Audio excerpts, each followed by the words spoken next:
Now, let me just jump to it because we've already wasted some time. So, I'm going to talk about only 3 things. Who is CODI, why the presentation, and then a bit about Professor Kinghorn. CODI was started about 2-3 years ago. CODI stands, as you can see there. When we started, we were looking at there's a lot of emphasis on the matriculants in the country, which is very political. So towards the end of the year, everybody waits for the results, and it's about whether the minister is doing her job or not, and all that. And we thought a lot of the black learners that are in the townships and the rural areas are cut off from what's going on, especially from grade 9 until 12. But then when we started, we were looking at making it possible for them to have access to tools such as the psychometric evaluations and all that, so that they can make good choices when it came to tertiary institutions and all that.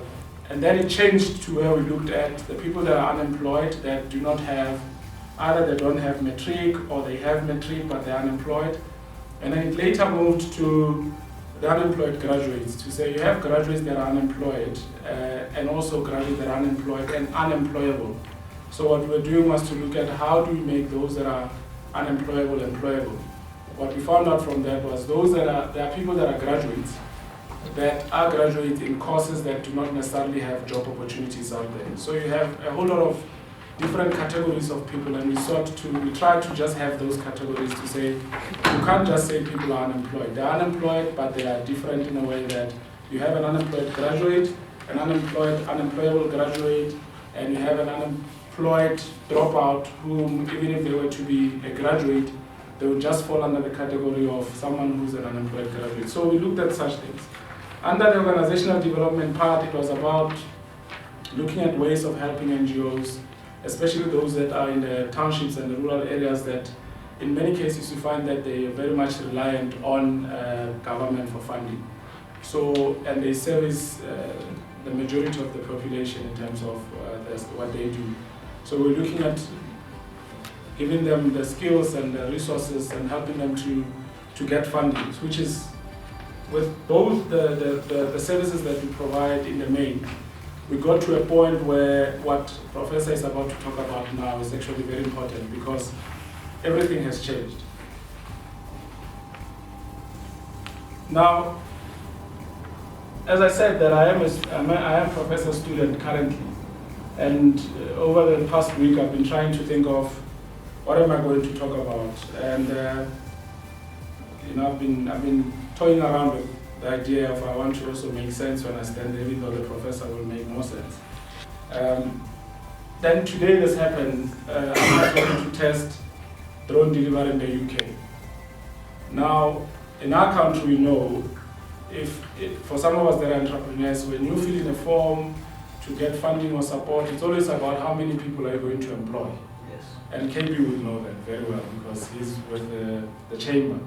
It's as if that's a determinant of whether you must get the support or not. Now, if you think of Amazon to test drone delivery in the UK, if you think of the value chain of making an order through Amazon until it gets to you, if you think of how many people are now going to lose their jobs, there's a truck driver who's losing a job. There's a guy who works at the petrol station that they have to fill in the diesel for the truck and all that. So now you place your order, somewhere in the warehouse they pick it up, the drone picks it up and takes it to your place.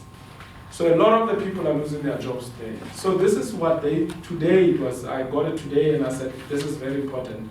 Now, can we really say, and this is an article by The Economist which was published about 3 weeks or so ago. But in this article, one thing that I liked about it, they refer to how a lot of the changes that took place in the past, the policymakers took about 100 years to actually catch up. And currently, I think we may have that problem where a lot is changing, we can all see it, but the people that are supposed to be making the policies are a bit slow in catching up and making sure that, for instance, the education system changes accordingly, and we make sure that we have whatever that we have to have in place so that we can be in line with the changes that are there. So this is what's happening. So we can no longer have an emphasis on job creation where we can have automation or we can have machines that do the job for us. This hotel could end up having robots that clean the rooms, and therefore people will lose jobs.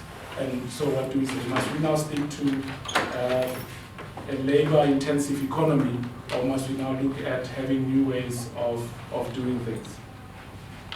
Now, about Prof, I think for those that have not had access to what we, in terms of talking about the event, there is a link to his very long CV.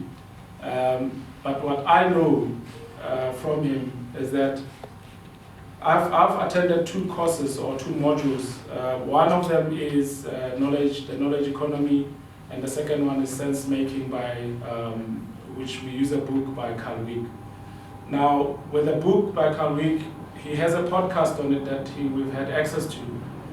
And the one thing that he says when he talks about it is that this is a very difficult book. So you get a book for the first time, and the professor tells you that you will have to read this book 3 times or so for you to understand what this book is all about.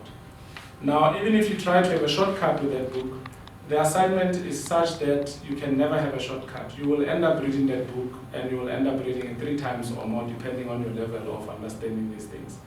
Now, when I spoke to Sne about it, I thought, look, this is something that I spoke to the prof about. I said, Prof, you know, in these academic spaces where people apply to study, a lot is said, and people just listen and get the marks, 55 or so, just to pass.